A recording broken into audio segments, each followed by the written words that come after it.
Captain Maria Santos never imagined that a routine engineering assignment would define the rest of her military career. The morning sun cast long shadows across the makeshift command post as she reviewed the mission briefings one final time. Her superior officers had been clear about the objective: secure and maintain the strategic bridge crossing over the Caro River until reinforcements arrived within 72 hours. The bridge represented more than just a concrete and steel structure spanning murky waters. It served as the only viable crossing point for military supply convoys traveling between two critical bases. Intelligence reports indicated that enemy forces were advancing from multiple directions, making the bridge their primary target for disruption. Without this crossing, supply lines would be severed, leaving thousands of soldiers cut off from essential resources and medical support. Maria assembled her team of 12 engineers and support personnel in the pre-dawn darkness. Each member brought specialized skills essential for both defensive preparations and bridge maintenance under combat conditions. Sergeant Rodriguez handled explosives and demolition expertise, while Corporal Kim managed communications equipment. Private Johnson supervised heavy machinery operations, and the remaining team members covered everything from medical support to ammunition management. The initial plan seemed straightforward enough. They would establish defensive positions at both ends of the bridge, set up communication lines with headquarters, and maintain regular patrol schedules. Engineering assessments would continue around the clock to ensure the bridge remained structurally sound under potential enemy fire. Supply drops were scheduled every 24 hours, and evacuation protocols existed if the situation became untenable. As they approached the bridge in the early morning light, Maria felt the weight of responsibility settling on her shoulders. The structure stretched nearly 200 meters across the river, with concrete support pillars rising from the water like ancient sentinels. The roadway showed signs of recent repairs, but overall the bridge appeared solid and capable of handling heavy military traffic. Her team worked efficiently to establish their defensive perimeter. Sandbags were positioned at strategic intervals, camouflaged observation posts were constructed, and communication equipment was tested multiple times to ensure reliable contact with command headquarters. The engineering assessments revealed minor stress fractures in 2 support beams, but nothing that posed immediate structural concerns. The first day passed without incident. Radio communications remained clear, and scheduled supply drops arrived precisely on time. Maria maintained regular contact with her superiors, providing hourly status reports and requesting updates on the advancing enemy positions. Intelligence suggested that hostile forces were still at least 48 hours away from reaching their location. However, as evening approached, subtle changes in the surrounding environment began to trouble Maria. Local civilian traffic had completely disappeared from the area, and the usual sounds of distant military activity had grown eerily quiet. Her instincts, sharpened by years of military experience, suggested that something significant was developing beyond their immediate awareness. The team settled into their first night of guard duty with careful attention to established protocols. 2-person patrols circulated the bridge perimeter every hour, while communications personnel maintained constant radio contact with headquarters. Maria found herself unable to sleep, instead walking the bridge length repeatedly, checking structural integrity and observing the darkness beyond their defensive positions. Radio chatter from other military units in the region had grown increasingly fragmented throughout the day. What began as routine status reports evolved into urgent requests for reinforcement and medical evacuation. Maria began to suspect that the broader military situation was deteriorating more rapidly than their mission briefings had indicated. As dawn broke on their second day, Maria's concerns proved justified when headquarters delivered unexpected news. The enemy advance had accelerated significantly, and multiple friendly positions had been overrun during the night. The original 72-hour timeline for reinforcements was no longer feasible, and her team would need to maintain their position for an indefinite period. The implications of this development weighed heavily on Maria's mind. Her team had supplies for approximately 1 week of operations, assuming normal consumption rates and successful resupply missions. Extended operations would require careful resource management and potentially difficult decisions about ammunition, allocation, and food rationing.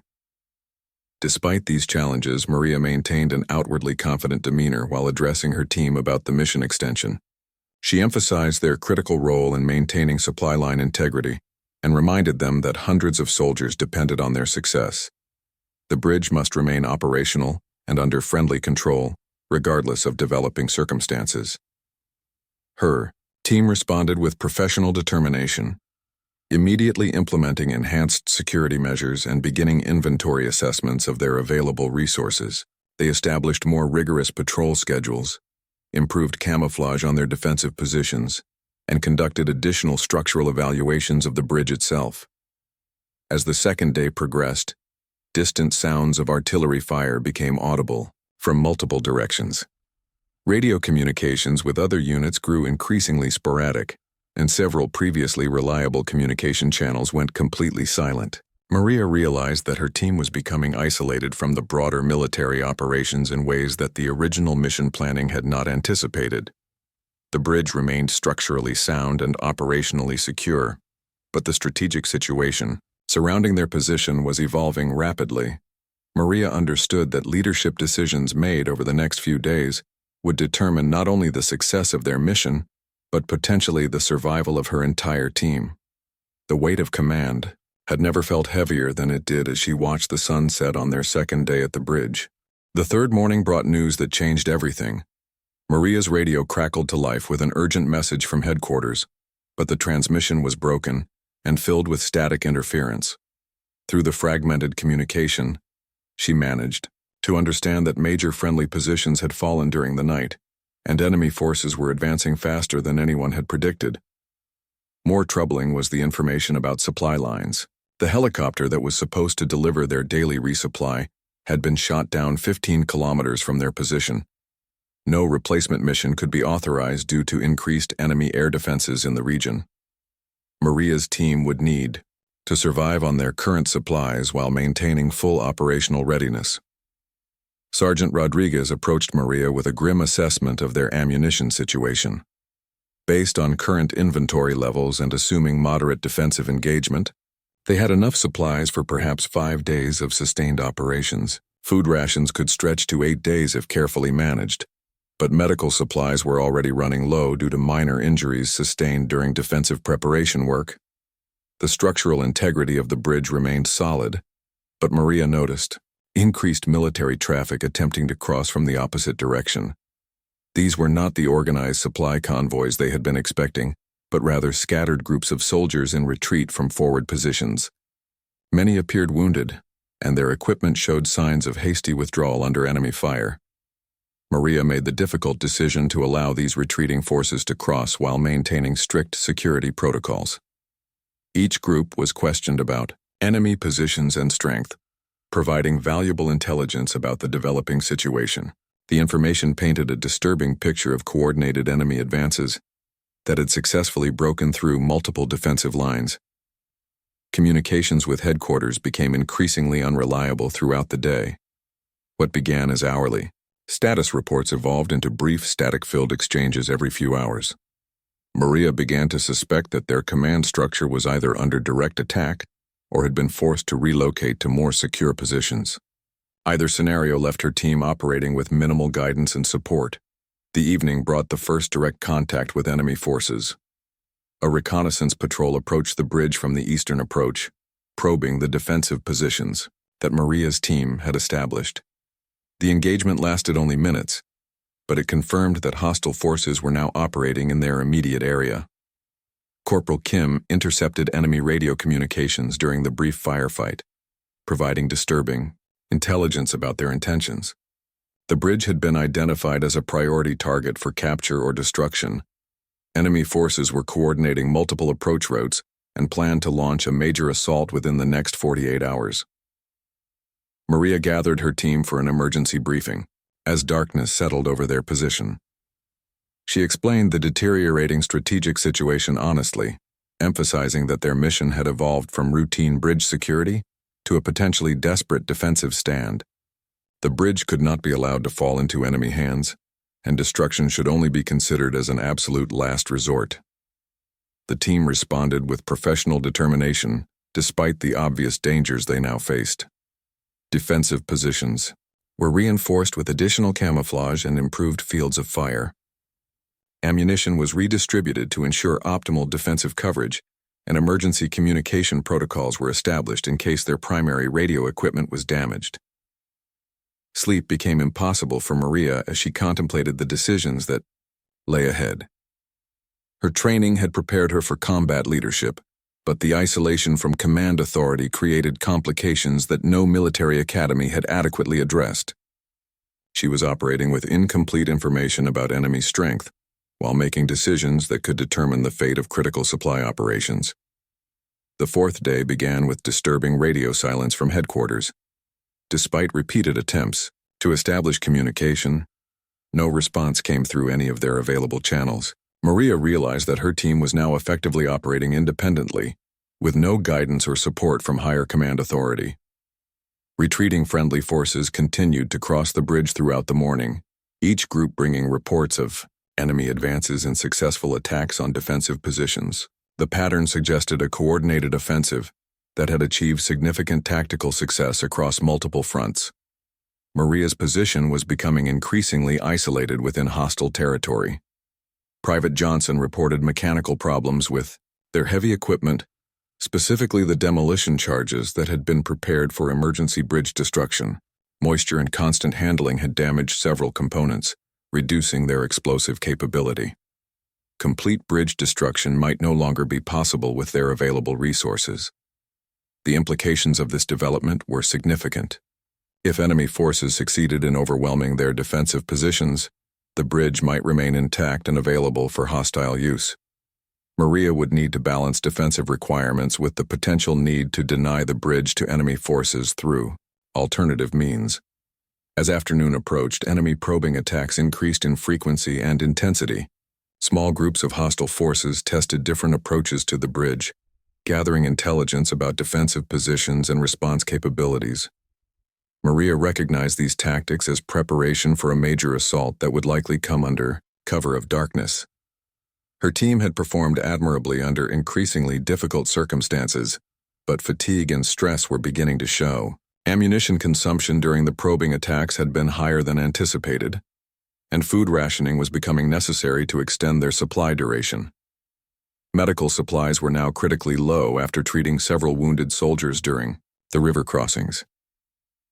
The sun began to set on what Maria suspected might be their final day of routine defensive operations. Intelligence gathered from retreating friendly forces suggested that enemy forces were massing for a coordinated attack that would begin sometime after midnight. Her team would face their greatest test in the darkness ahead, with limited ammunition, no reinforcement possibility, and unclear command authority. Maria walked the bridge length one final time before the expected assault, checking defensive positions and speaking briefly with each team member. The structure remained solid beneath her feet, but everything else about their situation had changed dramatically since their arrival. The routine engineering mission had become a desperate fight for survival with strategic implications far beyond their original assignment. The attack came at 0300 hours, just as Maria had predicted. Enemy forces approached from three directions simultaneously, using the darkness and river mist as cover for their advance. The initial barrage of mortar fire targeted their communication equipment and defensive positions with surprising accuracy, suggesting detailed reconnaissance of their setup. Maria's team responded according to their prepared defensive plan, but the intensity of the assault quickly exceeded their expectations. Enemy forces demonstrated superior numbers and coordination, pressing their attack with professional military precision. The bridge became a battlefield as hostile forces attempted to establish footholds on both approaches. Sergeant Rodriguez managed the demolitions equipment with desperate efficiency, using their limited explosive charges to destroy approach routes and create defensive obstacles. However, the damaged equipment performed inconsistently, and several planned demolitions failed to achieve their intended effect. The bridge itself remained intact, but enemy forces continued advancing across the debris-strewn approaches. The firefight continued throughout the night, with Maria's team gradually falling back toward more defensible positions near the bridge center. Ammunition consumption far exceeded their planned usage rates, and by dawn, several team members had sustained injuries that reduced their combat effectiveness. Corporal Kim had been wounded while attempting to repair their communications equipment, leaving them without reliable contact capability. As morning light revealed the extent of enemy forces surrounding their position, Maria realized that their situation had become untenable. Her team now controlled only the bridge itself and small areas at each end, while enemy forces occupied the surrounding terrain and approach roads. Reinforcement was impossible, and withdrawal would mean abandoning their critical mission. Private Johnson approached Maria with devastating news about their remaining ammunition supplies. Based on the previous night's consumption, they had perhaps enough supplies for one more major engagement. Food and water were running critically low, and their medical supplies were insufficient to treat additional casualties properly. The enemy forces seemed content to establish a siege rather than press their attack during daylight hours. Maria observed hostile positions being reinforced throughout the morning, with additional equipment and personnel arriving to strengthen their encirclement. The tactical situation suggested that enemy commanders were preparing for a final assault that would overwhelm any remaining resistance. Maria faced the most difficult decision of her military career. Standing orders required maintaining control of the bridge at all costs. But the reality of their situation made successful defense increasingly unlikely. Her team's survival now depended on decisions that could have strategic consequences far beyond their immediate circumstances. During a brief lull in enemy activity, Maria gathered her remaining team members for what might be their final planning session. Several had been wounded during the night engagement, but all remained committed to their mission despite the obvious dangers. The conversation focused on ammunition allocation and defensive priorities rather than withdrawal or surrender options. The bridge structure itself had sustained minor damage during the overnight firefight, but engineering assessments indicated that it remained capable of supporting heavy traffic. Enemy forces had clearly prioritized capture rather than destruction, confirming intelligence about their intentions to use the crossing for their own supply operations. As afternoon approached, enemy radio communications intercepted by their remaining equipment indicated preparation for a final assault. Hostile forces had received reinforcement during the day, including heavy weapons and additional personnel. The attack would likely begin at sunset, using similar tactics to the previous night but with overwhelming force. Maria realized that her team could not survive another engagement of similar intensity. Their ammunition would be exhausted within the first hour, and their wounded personnel could not maintain effective defensive positions. The bridge would almost certainly fall into enemy hands unless drastic action was taken. The demolition equipment remained partially functional despite the previous night's damage. Sergeant Rodriguez estimated that their remaining explosive charges might be sufficient to severely damage the bridge structure, though complete destruction was unlikely. The decision to proceed would essentially guarantee enemy retaliation against her team while potentially saving the broader military mission. Standing alone on the bridge as evening approached, Maria contemplated the weight of command authority in desperate circumstances. Her team had performed beyond reasonable expectations, but the strategic situation had deteriorated beyond their ability to influence through conventional defensive means. The choices available to her were limited, and all carried significant consequences. The sound of enemy forces preparing for their final assault echoed across the water as darkness began to settle over the bridge. Maria knew that the next few hours would determine not only the fate of her mission, but potentially the survival of her entire team. The routine engineering assignment had evolved into a test of leadership under impossible circumstances. Her radio crackled briefly with static, but no clear communication could be established with headquarters or any friendly forces. Maria's team was operating in complete isolation, making decisions based on their understanding of standing orders and military doctrine. The bridge that they had been tasked to defend was about to become the site of their final stand. Enemy searchlights began probing their defensive positions as hostile forces moved into assault positions. Maria checked her weapon one final time and prepared to face whatever the night would bring. The mission parameters had changed dramatically since their arrival, but her commitment to military duty remained absolute regardless of personal consequences. The bridge stood solid beneath her feet, spanning the dark water like a monument to engineering achievement. Soon it would become either a testament to successful defense or a symbol of strategic sacrifice. Maria understood that leadership decisions made in the next few hours would echo far beyond her immediate circumstances, affecting supply lines and military operations across the entire region. The final assault began with a coordinated barrage that shattered the remaining calm of the evening.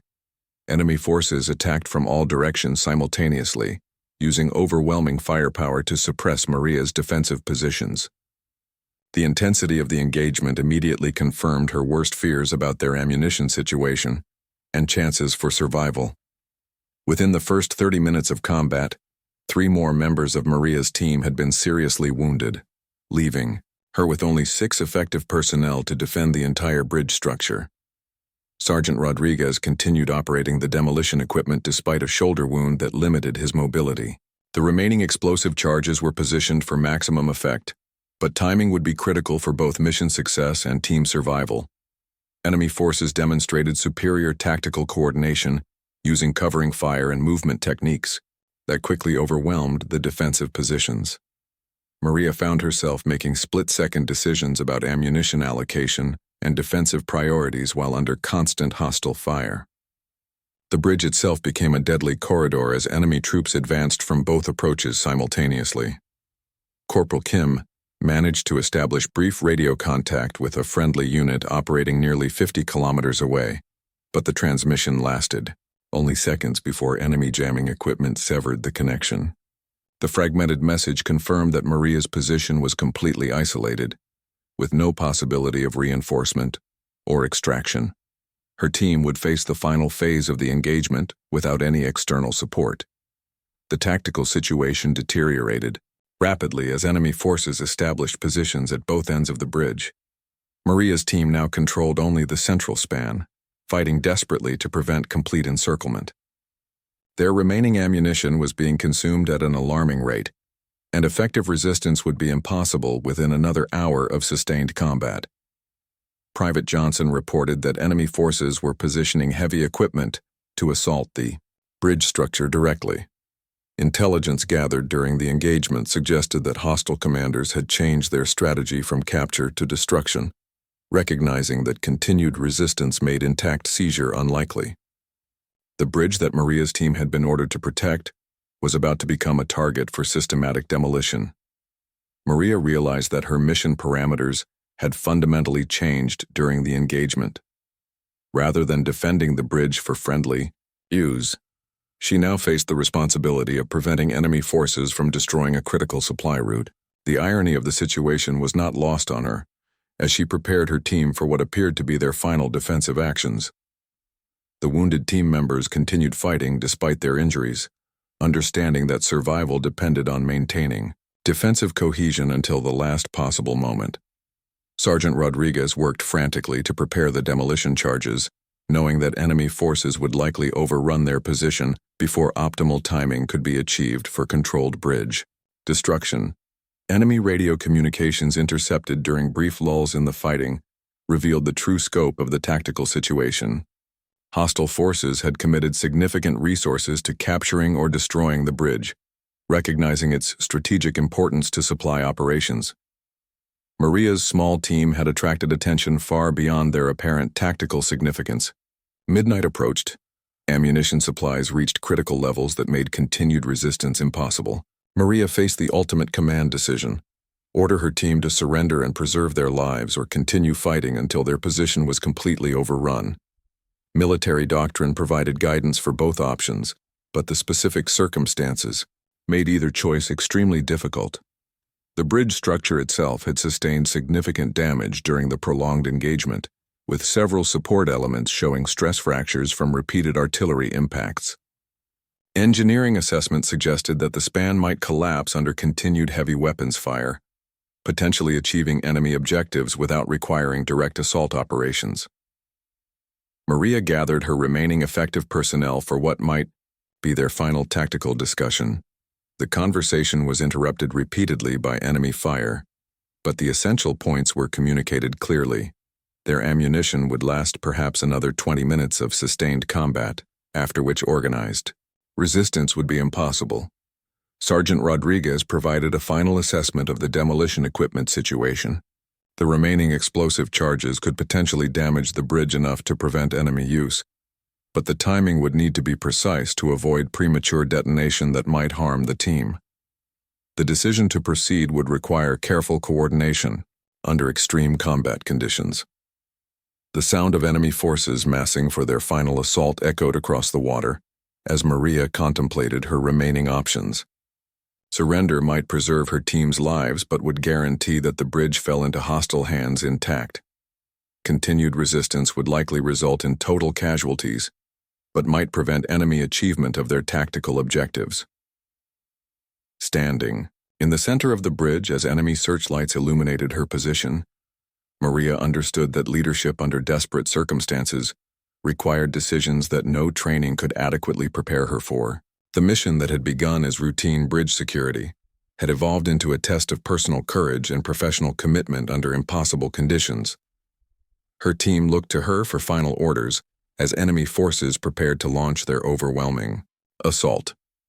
The bridge beneath her feet remained structurally sound despite the damage from prolonged combat, still capable of serving its strategic function if it survived the next few hours. Maria realized that the choices she made in the coming minutes would determine not only her team's fate, but potentially the success of military operations across the entire region. The weight of command authority had never felt heavier as she prepared to give orders that would affect lives and strategic outcomes far beyond her immediate circumstances. The routine engineering mission had become a desperate fight that would be remembered long after the immediate tactical situation was resolved. Maria's decision came with startling clarity as enemy forces began their final advance. She ordered her team to fall back to the center of the bridge, while Sergeant Rodriguez prepared the demolition charges for immediate detonation. The plan was desperate but simple. Damage the bridge enough to prevent enemy use while creating sufficient confusion to allow her team's escape into the river below. The timing required precise coordination under impossible circumstances. Enemy forces were advancing from both approaches simultaneously, and the demolition would need to occur when hostile troops were committed to crossing, but before they could establish secure positions on the span. Maria positioned herself at the detonation point, knowing that manual activation might be necessary if the remote equipment failed. Sergeant Rodriguez worked frantically with the damaged demolition equipment, using field expedient methods to ensure reliable detonation. The explosive charges were positioned to create maximum structural damage, while potentially allowing partial bridge functionality for future friendly operations. Success would depend on split-second timing and considerable luck. The enemy assault reached the bridge approaches as Rodriguez signaled readiness for detonation. Maria watched hostile forces commit significant numbers to the crossing, understanding that this moment represented their best opportunity for tactical success. She gave the order for detonation, while enemy troops were most vulnerable to the explosive effects and resulting chaos. The explosion was devastating, but imperfectly executed due to the damaged equipment. Several charges failed to detonate as planned, but the resulting structural damage was sufficient to make the bridge impassable for heavy traffic. Enemy forces on the span were caught in the blast, creating the confusion that Maria had hoped would allow her team's escape.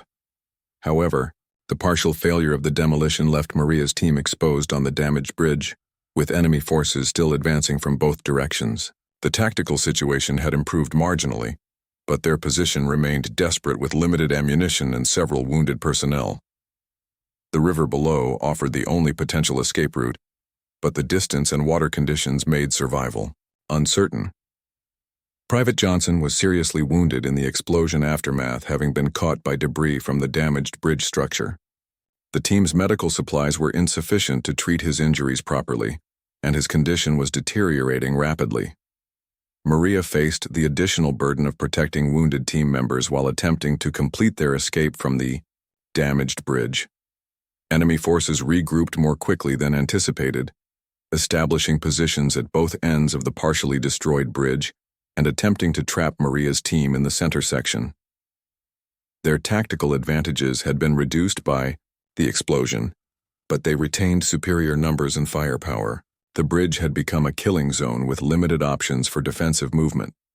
Corporal Kim managed to establish brief communication with the distant friendly unit, transmitting their desperate situation and approximate coordinates.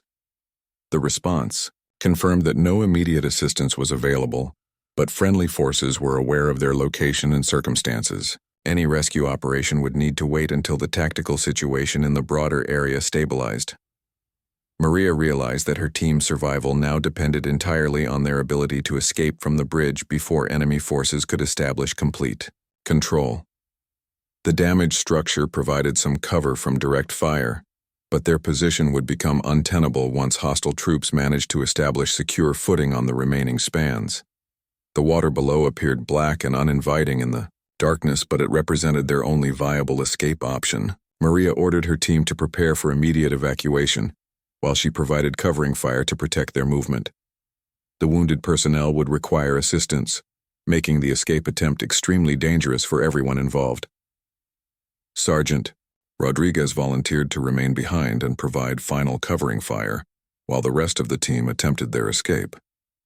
His shoulder wound made swimming difficult, and he recognized that his continued presence would reduce everyone's chances for survival. Maria refused his offer initially, but the tactical reality made his sacrifice potentially necessary for team survival. The enemy forces began probing the damaged bridge structure, testing the stability of remaining sections and looking for safe approaches to the center span. Their advance was cautious but persistent, and Maria understood that complete encirclement was inevitable within minutes. The window for escape was closing rapidly. As she prepared to give the order for her team to enter the water, Maria reflected on the evolution of their mission from routine bridge security to desperate survival. Every decision had led to this moment of choosing between certain death on the bridge and uncertain survival in the river below. Command authority in extreme circumstances required acceptance of terrible responsibility. Her remaining team members positioned themselves at the bridge edge, preparing to jump into the dark water on her signal. The wounded personnel were supported by uninjured team members, understanding that everyone's survival depended on successful completion of the escape attempt. Enemy searchlights were beginning to illuminate their position as hostile forces advanced. Maria took one final look at the bridge that had defined her military career and changed her understanding of leadership under pressure. The structure was damaged but not destroyed, potentially still valuable for future military operations if friendly forces could reclaim the area. Her team's sacrifice had achieved partial success in denying enemy objectives. The sound of enemy forces moving on to the damaged bridge structure indicated that their time for escape had arrived. Maria gave the signal for her team to enter the water while she provided final covering fire from the bridge center. The Black River below would determine whether their desperate mission would end in survival or become a final sacrifice for strategic objectives. Standing alone on the damaged bridge as her team disappeared into the darkness below, Maria understood that leadership sometimes required making decisions that guaranteed personal risk while offering others the chance for survival. The weight of command had never been more apparent than in this moment of ultimate responsibility. Maria stood alone on the fractured bridge as enemy searchlights swept across the water below, searching for signs of her escaping team members. The sound of splashing had faded into the darkness, leaving only the echo of hostile voices coordinating their advance across the damaged structure. She had perhaps 60 seconds before enemy forces would reach her position and end any possibility of escape. The demolition had succeeded in making the bridge impassable for heavy military traffic, but enemy forces could still use it for infantry movement once they cleared the debris and established secure crossing points. Maria's mission had achieved partial success, but the strategic value of the bridge remained contested. Standing orders required preventing enemy use of the crossing at all costs. Sergeant Rodriguez appeared beside her, having refused to abandon his commanding officer despite his wounds. His presence complicated her escape plans but confirmed the loyalty and professional dedication that had defined her team throughout their desperate mission. Together, they faced the final moments of an assignment that had tested every aspect of their military training. Enemy forces were now advancing, carefully across the damaged bridge sections, using covering fire and tactical movement to approach their position. Maria estimated perhaps 45 seconds before hostile troops would be close enough to prevent any escape attempt. The river below remained their only option, but jumping together would reduce both their chances for survival in the dark water. Rodriguez activated the final explosive device that had been held in reserve for emergency bridge destruction. The remaining charge was positioned to collapse the center span completely, ensuring that enemy forces could not establish a secure crossing point. The detonation would occur in 30 seconds, giving them just enough time to clear the immediate blast area. Maria realized that her choice was no longer between mission success and personal survival, but between different forms of sacrifice that might achieve strategic objectives. Remaining on the bridge would guarantee her death but might provide covering fire for Rodriguez's escape. Jumping together would give them both a chance for survival, but might allow enemy forces to establish bridge control. The countdown reached 15 seconds as enemy forces closed within 50 meters of their position. Rodriguez grabbed Maria's arm and pulled her toward the bridge edge, understanding that their survival depended on immediate action, regardless of tactical considerations. The explosion would create chaos that might mask their escape attempt if they could survive the fall and subsequent river crossing. At 5 seconds, they jumped together into the black water below, leaving the bridge and their mission in the hands of fate and explosive timing. The detonation occurred as they hit the water, creating a thunderous roar that echoed across the river and sent debris crashing around their entry point. The remaining bridge structure collapsed into the water, finally achieving complete denial of enemy crossing capability.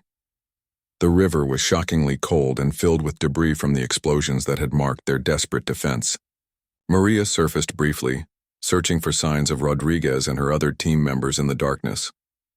Enemy searchlights swept the water frantically, but the explosion had created enough confusion to mask their exact location. Swimming toward the opposite shore required enormous effort while avoiding detection by hostile forces. Maria's equipment weighed her down significantly, but abandoning her weapon and gear would leave her defenseless if she managed to reach friendly territory. The current was stronger than anticipated, pulling her downstream and away from her planned crossing point. She found Rodriguez struggling with his wounded shoulder approximately 50 meters downstream, barely managing to stay afloat despite his determined efforts. Maria reached him just as his strength was failing, providing support that might allow both of them to reach the far shore. Their survival now depended on endurance and avoiding detection during the lengthy swim across unfamiliar waters. Enemy forces had established positions along the near shore and were systematically searching the river with lights and occasional gunfire aimed at suspected locations. The explosion debris provided some concealment, but maintaining silence while supporting Rodriguez made progress extremely slow. Maria estimated at least 30 minutes to reach potential safety on the opposite bank. The swim became a test of endurance that pushed both of them beyond their physical limits. Rodriguez's wound had reopened during the river crossing, leaving a trail that might attract hostile attention if discovered. Maria alternated between supporting his movement and swimming independently, trying to balance speed with concealment from enemy observation. As they approached the far shore, Maria heard voices from her other team members who had successfully crossed ahead of them. Corporal Kim was coordinating the survivors and establishing security, while they waited to determine who had survived the bridge destruction and river crossing. The sound of friendly voices provided motivation for the final effort required to reach relative safety. Maria and Rodriguez finally reached the muddy riverbank as dawn began breaking over the devastated landscape. They had survived the river crossing, but their location remained within hostile territory with uncertain prospects for reaching friendly lines.